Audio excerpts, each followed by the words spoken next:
इसे कई बार बोला जाता है स्टेटिव, है ना, स्टेटिव, है ना। स्टेटिव वर्ब ऐस क्या होती है ना, ऐसी वर्ब्स जिनको वर्ब की फर्स्ट फॉर्म प्लस आईएनजी में यूज नहीं किया जाता जब वो क्या बता रही हूँ, जब वो क्या बता रही हूँ, आपकी स्टेट ऑफ माइंड बता रही हूँ। जब आपकी वो स्टेट ऑफ माइंड बता रही है या तब उसको अपन यूज नहीं करते कंटिन्यूस फॉर्म में, उसी को क्या बोलते हैं अपन, स्टेटिव वर्ब। ये स्टेटिव वर्ब दोनों बता सकती हैं, एक्शन भी बता सकती हैं और आपकी स्टेट ऑफ माइंड भी बता सकती हैं, स्टेट ऑफ माइंड भी बता सकती हैं, ठीक है। देखिए stative verb describe a state of mind rather than action, है ना, रेदर देन एक्शन। जब ये क्या बताएगी, आपकी स्टेट ऑफ माइंड को बताएगी, तो इस usually not used in the continuous form. जब आप इसको एक्शन में यूज कर रहे हैं तो अब तो आप इसको वर्ब की फर्स्ट फॉर्म प्लस आईएनजी में यूज कर सकते हैं, लेकिन जहां भी ये स्टेट ऑफ माइंड को एक्सप्लेन करेगी वहां पे इसको सिंपल वर्ब की फर्स्ट फॉर्म के साथ ही यूज किया जाएगा। सबसे पहला पार्ट इसका अपन देखते हैं, वर्ब्स ऑफ परसेप्शन, है ना। परसेप्शन क्या होता है, जब आप कोई जो एक्शन है वो आपके सेंस ऑर्गन से, सेंस, ठीक है, सेंस ऑर्गन्स क्या होते हैं, जिनसे अपन क्या चीजों को करते हैं, ऑब्जर्व करते हैं। जैसे कि हमारा आई हो गया, ईयर हो गया, नोज हो गया, ये हमारे क्या है, सेंस ऑर्गन्स हैं। तो ऐसे एक्शंस जो इनकी हेल्प से आप क्या करें, ऐसे एक्शन जो इनके हेल्प से आप क्या करें, ऑब्जर्व करें, तो उन केस में वर्ब की फर्स्ट फॉर्म प्लस एस के साथ इस टेंस को यूज किया जाता है। वहां पे इन वर्ब की first form plus ING continuous form या फिर प्रोग्रेसिव फॉर्म यूज नहीं की जाती, है ना। यहाँ पे देखिए फॉर एग्जाम्पल, है ना, देखिए I am seeing a man standing here, है ना, मैंने देखा कि एक व्यक्ति है वो वहां पे खड़ा हुआ है। सी का मतलब क्या है, देखना। ये आपने क्या किया है, ऑब्जर्व किया है। ऑब्जर्व किया है तो वर्ब की फर्स्ट फॉर्म प्लस आईएनजी में यूज नहीं कर सकते, तो ये सेंटेंस क्या हो जाएगा, हमारा गलत हो जाएगा। इसको कैसे लिखा जाएगा, सिंपल पास में लिखा जाएगा, प्रेजेंट इंडेफिनिट जिसको बोलते हैं। आई सी अ मैन स्टैंडिंग हियर, मैंने एक देखा कि एक जो बंदा है वो वहां पे खड़ा हुआ है। सेकंड में देखिए, he is seeming happy at the moment, इस मोमेंट पे, एट मोमेंट मतलब इस टाइम पे वो दिखाई दे रहा है, कैसा, खुश दिखाई दे रहा है। तो आपने किससे देखा, आंखों से देखा और उसे क्या किया, ऑब्जर्व किया या फील किया कि वो भाई खुश दिखाई दे रहा है। तो इसको भी अपन कंटिन्यूअस फॉर्म में नहीं लिख सकते, इसे भी लिखा जाएगा प्रेजेंट इंडेफिनिट में।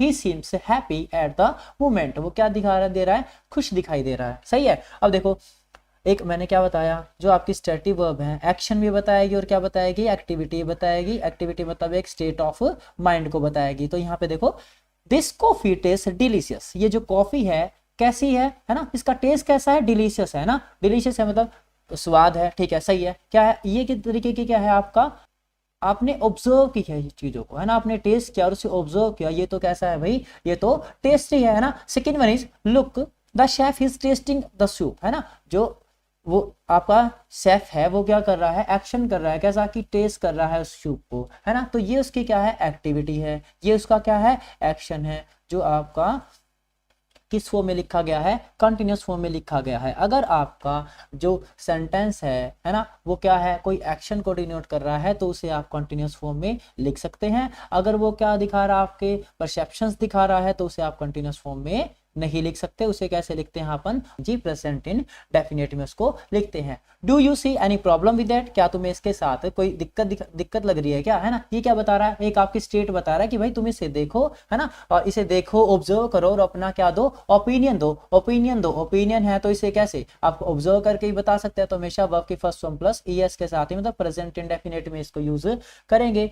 We are seeing Rahul tomorrow afternoon, हम कल राहुल से, मतलब कि यहाँ पे जो देखो जो सी है वो किसके लिए आया है, एक मीटिंग के लिए, किसके लिए आया है, मीटिंग के लिए यूज आया है। ये क्या है, एक मीटिंग क्या है, एक तरीके का एक्शन है, और जब एक्शन है तो उसे कंटिन्यूअस फॉर्म में यूज कर सकते हैं। यहाँ पे जो सी है वो ऑब्जर्व करने के केस में नहीं आया है, यहाँ पे कैसा आया है, वो यहाँ पे आया है एक मीटिंग के केस में, मतलब एक एक्शन के केस में कि हमारी कल मीटिंग है, हम राहुल से मिलने वाले हैं। ये क्या है, एक तरीके का एक्शन है ना, एक्शन है, ठीक है। आगे देखते हैं, वर्ब्स ऑफ थिंकिंग प्रोसेस, है ना, एक ऐसे वर्ड्स है ना जो क्या बताएंगे आपको, थिंकिंग प्रोसेस के बारे में बताएंगे। जैसे कि think, know, mean, mind, remember, suppose, ये सब कैसे काम है, सोचने के काम है ना, याद रखना, सपोज करो, ये सब। देखिए I am not meaning anything wrong, है ना, मेरा ये कोई गलत मतलब नहीं था ना, गलत मतलब नहीं था मतलब तुम ऐसे मत सोचो कि मेरा कोई गलत मतलब था। ये क्या है, थिंक है, थिंक मतलब थिंकिंग प्रोसेस है, तो इसे भी कंटिन्यूअस फॉर्म में यूज नहीं किया जाएगा। तब तक ये क्या बता रहा होगा, एक ऑब्जर्वेशन या फिर आपकी थिंक बता रहा होगा, तो इसे लिखेंगे I don't mean I don't mean anything wrong, मेरा कुछ गलत मतलब नहीं था, मेरा मतलब तो सही था, सही है। लेकिन next one is I am not knowing the answer, है ना, मुझे आंसर नहीं पता है ना, मतलब मैं आंसर नहीं जानता। जाना, नो मतलब जानना, मतलब आपकी थिंक है ना, आपको याद आना चाहिए था आंसर लेकिन आपको याद नहीं आया, ये क्या है, आपकी थिंकिंग पावर है ना। और थिंक को किस में, आप कंटिन्यूअस फॉर्म में नहीं लिखते, I don't know the answer, मुझे आंसर नहीं पता है, तो आपको इसको किस में लिखेंगे, प्रेजेंट इन डेफिनेट के नेगेटिव फॉर्म में लिखेंगे कि मुझे आंसर नहीं पता है।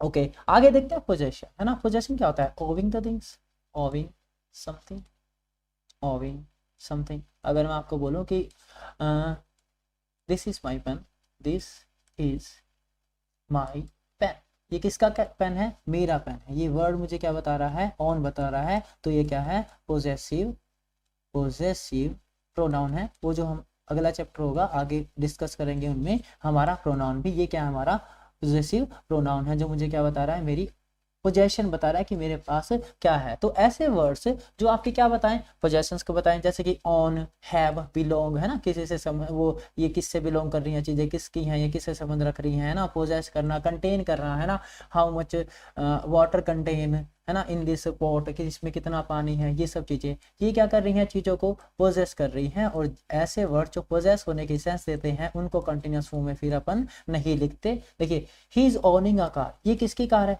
ही इज रिलेटेड टू या फिर बिलोंग टू ही, ये उससे संबंध रखती है, ये इनको कंटिन्यूअस फॉर्म में नहीं लिखते, इसको लिखेंगे ही ओन्स अ कार, उसके पास एक कार है। या फिर I have an old car, है ना, ये क्या, ये पोजेशन है, सही बात है ना। Next one is I am having, देखो यहाँ पे हैविंग जो है कंटिन्यूअस में आया है, कहाँ आया है, कंटिन्यूअस फॉर्म में आया है ना। तो मैंने क्या बताया, कंटिन्यूअस फॉर्म में नहीं लिखते, लेकिन कब लिख सकते हैं, जब वो क्या बताए, एक एक्शन बताए, क्या बताए, एक्शन बताए, तो आप उसको कंटिन्यूअस फॉर्म में लिख सकते हैं। यहाँ पे एक्शन ही बता रहा है, I am having a quick break, मैं क्विक ब्रेक सा एक ब्रेक सा ले रहा हूँ, बहुत थक गया हूँ काम से, मैं ब्रेक लेने जा रहा हूँ, घूम रहा हूँ इधर उधर, तो क्या हो जाएगा, वो उसका एक्शन हो जाएगा। या फिर आई एम टेकिंग, या फिर आई एम हैविंग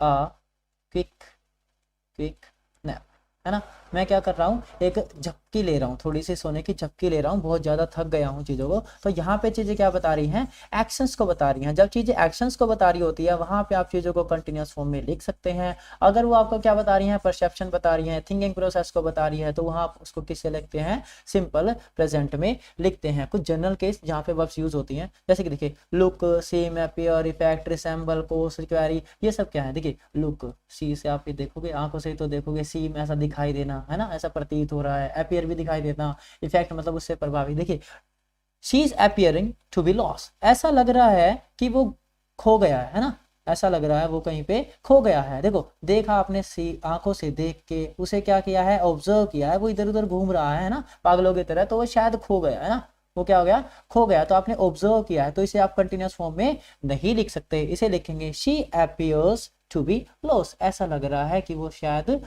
खो गया है। Okay next one is over, giving that up doesn't cost you a thing, है ना, इतना एफर्ट लगाने से आपको कुछ नहीं मिलने वाला, आई थिंक, है ना, एक कुछ भी चीज नहीं मिलने वाली इतने एफर्ट से, है ना। तो ये क्या है, कॉस्टिंग, कंटिन्यूअस फॉर्म में आप इसको नहीं लिख सकते, तो इसे कैसे लिखेंगे, giving that up doesn't cost you anything, इतना करने से आपको कुछ भी नहीं मिलने वाला, है ना, थोड़ा पढ़ने से कुछ नहीं मिलने वाला। एग्जाम आ रहे हैं तो आप अपना क्या करेंगे, स्टडी का जो लेवल है या आपकी स्टडी का जो टाइम है उसे क्या करें, इंक्रीज करें, है ना।